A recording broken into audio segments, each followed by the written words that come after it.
still remember it as if it happened yesterday. I must have been 6 or 7 years old when I was sitting in the hall crying aloud. My mother consoled me and asked, "Dear, what is making you feel bad?" I said, "Mom, all my friends have started riding bicycle without training wheels, and I am the one who is riding my own little cycle with ridiculous training wheels. I feel low that I can't make it." My mother said, "Yes, you can." I looked into her caring eyes to see the waves of confidence passing from her into me. Learning how to ride a bicycle can be exciting as well as painful, but I found it really exciting indeed. I said to myself, "Yes, I can." I felt that it was time for me to make a transition from the training wheels to a big kid bike. Next day, I had a good sleep and woke up a bit early. "The training wheels are going off today," was the first thing my mom said at the breakfast table. She then served me a batch of her secret ingredient, blueberry pancakes with butter on top. Walking outside that morning, I can remember how sunny it was and how there wasn't a cloud in the sky. It was a bright, warm, and the perfect summer day. Everyone seemed to be enjoying the afternoon. She and I went to the park to see what we could do there. There was nobody in the park when we arrived. My mom removed the training wheels and said, "Dear, let's start." I got a spine of shivering holding my bicycle. My legs were trembling in fear. My mother said, "Yes, you can do it," and asked me to sit on it and place my feet on the pedals. I ensured she was holding the bicycle strongly from behind and said her, "Mom, don't let me down." "Pedal slowly," she advised me, while she held the bicycle and ran slowly along. The road on which I was learning was smooth. My mom was holding the rear of the seat to make sure I wouldn't fall.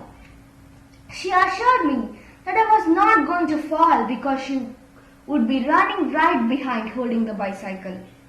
She reassured me by saying it was the word of a mother and I could trust it. "You're gonna do great," she said. My mother was kind.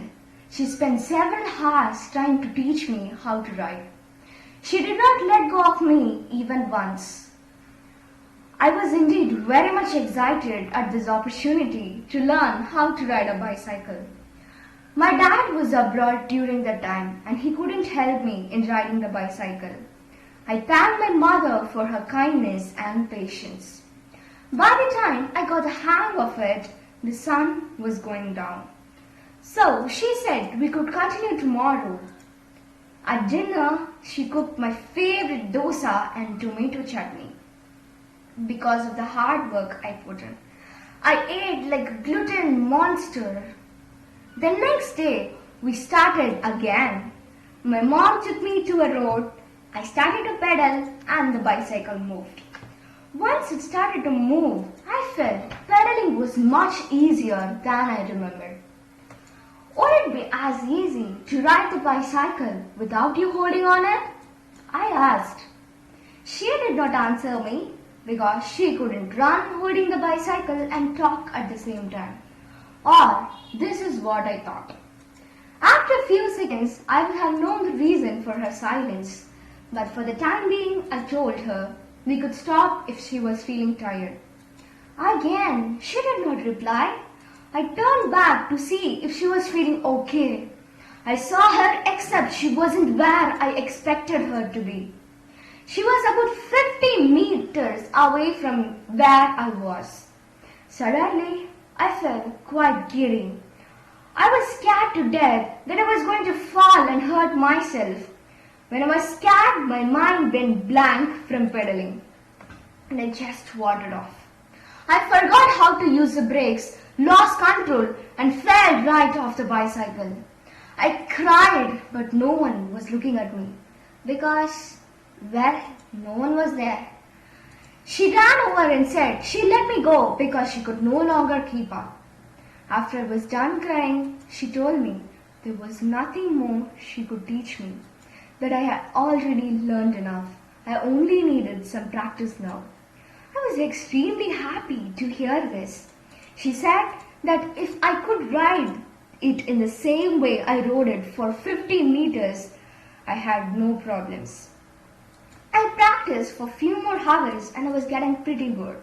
But it was painful, for I fell several times and received some cuts on my hands and legs. My mother, however, told me not to lose heart. Soon I found I could pedal some distance without falling. Not long after, my dad bought me a brand new bicycle. It was neon green. As soon as I set my eyes on my own bicycle, I fell in love with it. I nurtured the bicycle like a baby, replacing all the worn cables, carefully oiling all the necessary parts, and aligning the brakes. A few days ago, I took a ride with my mom and had all the memories back. When I think of those times, one of my most memorable childhood experiences would definitely be learning how to ride a bicycle. And when I go to school in bicycle, I feel the school is a paradise than a prison. This event not only represents freedom for me, but it also helped me to establish the foundation on which I base my existence. It said to me, yes, you can do. Learning to ride a bicycle determined a new way to have fun and also illustrates how willpower, discipline, and perseverance help overcome challenges throughout life. Life is like riding a bicycle. To keep your balance, you must keep moving forward. This was from famous scientist Albert Einstein. So my dear friends, do you think you can do? Yes, of course, we can do. Thank you.